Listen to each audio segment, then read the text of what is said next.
اس حصے میں آپ سنیں گے سیدنا لوط علیہ السلام کا نام و نسب اور قرآن مجید میں آپ کا تذکرہ، بستی صدوم کہاں واقع ہے اور اہل صدوم کس بھیانک جرم کے مرتکب تھے، سیدنا لوط علیہ السلام کی قوم کو واعظ و نصیحت اور قوم کا فحاشی و عریانی پر اصرار، قوم کے اصرار گناہ پر سیدنا لوط علیہ السلام کی اللہ تعالی سے فریاد، سیدنا لوط علیہ السلام کے مہمان اور قوم کا کردار، اللہ تعالی کی طرف سے سیدنا لوط علیہ السلام اور اہل ایمان کو بستی صدوم چھوڑنے کا حکم، اہل صدوم کن کن عذابوں سے دوچار ہوئے۔ یہ ذکر پہلے آ چکا ہے کہ لوط علیہ السلام سیدنا ابراہیم علیہ السلام کے بھتیجے تھے۔ سیدنا لوط علیہ السلام کے باپ کا نام ہاران تھا، جو تارخ یعنی آزر کے بیٹے تھے۔ اللہ تعالی نے لوط علیہ السلام کا پورے قرآن میں 27 بار ذکر کیا ہے۔ یہ ذکر 14 سورتوں میں متفرق مقام پر آیا ہے۔ آپ کا والد آپ کے بچپن ہی میں فوت ہو گیا تھا، اس لیے آپ نے اپنے دادا آزر کے گھر اپنے چچا ابراہیم علیہ السلام کے ہاں پرورش پائی۔ یہی وجہ ہے کہ ابراہیم علیہ السلام کو ان سے بے حد محبت تھی۔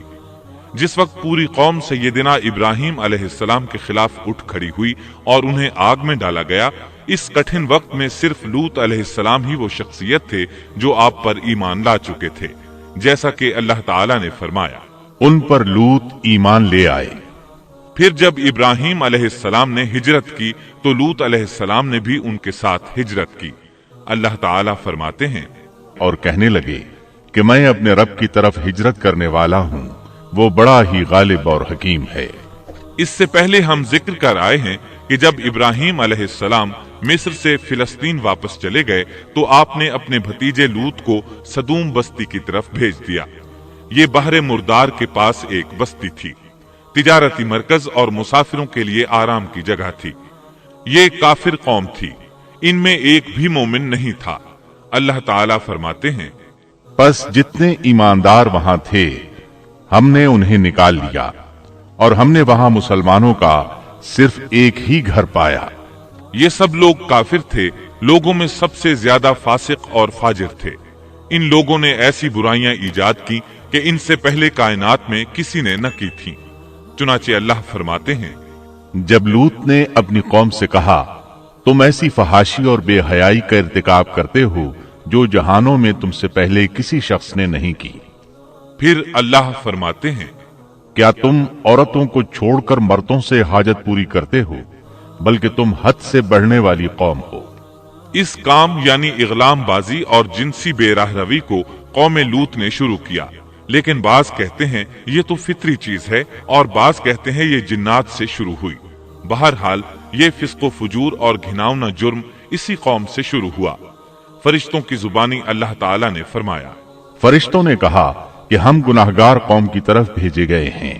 پھر کہنے لگے، مگر خاندان لوط کہ ہم ان سب کو تو ضرور بچا لیں گے، سوائے اس کی بیوی کے کہ ہم نے اسے رکنے اور باقی رہ جانے والوں میں مقرر کر دیا ہے۔ اسی طرح لوط علیہ السلام نے ان سے کہا، کیا تم جہان والوں میں سے مردوں کے ساتھ شہوت رانی کرتے ہو، اور تمہاری جن عورتوں کو اللہ نے تمہارا جوڑ بنایا ہے ان کو چھوڑ دیتے ہو، بلکہ تم ہو ہی حد سے گزر جانے والے۔ اللہ تعالیٰ نے قرآن میں کتنے ہی مقامات پر اس گناہ کی برائی اور قباحت بیان فرمائی ہے، اس لیے کہ یہ نہایت سنگین اور گھناؤنا جرم ہے۔ اللہ تعالیٰ فرماتے ہیں، اور لوط کا ذکر کر جبکہ اس نے اپنی قوم سے کہا کہ کیا باوجود دیکھنے بھالنے کے پھر بھی تم بدکاری کرتے ہو؟ یہ کیا بات ہے کہ تم عورتوں کو چھوڑ کر مردوں کے پاس شہوت سے آتے ہو؟ حق یہ ہے کہ تم بڑی ہی نادانی کر رہے ہو۔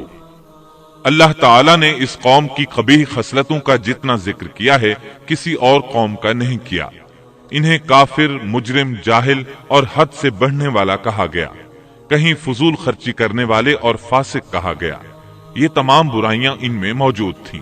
اللہ تعالیٰ فرماتے ہیں، اور لوط کو یاد کرو جب انہوں نے اپنی قوم سے کہا، تم ایسی فحاشی کرتے ہو کہ تم سے پہلے کسی جہاں والے نے نہیں کی۔ کیا تم مردوں کے پاس بدفعلی کے لیے آتے ہو اور راستوں میں ڈاکے ڈالتے ہو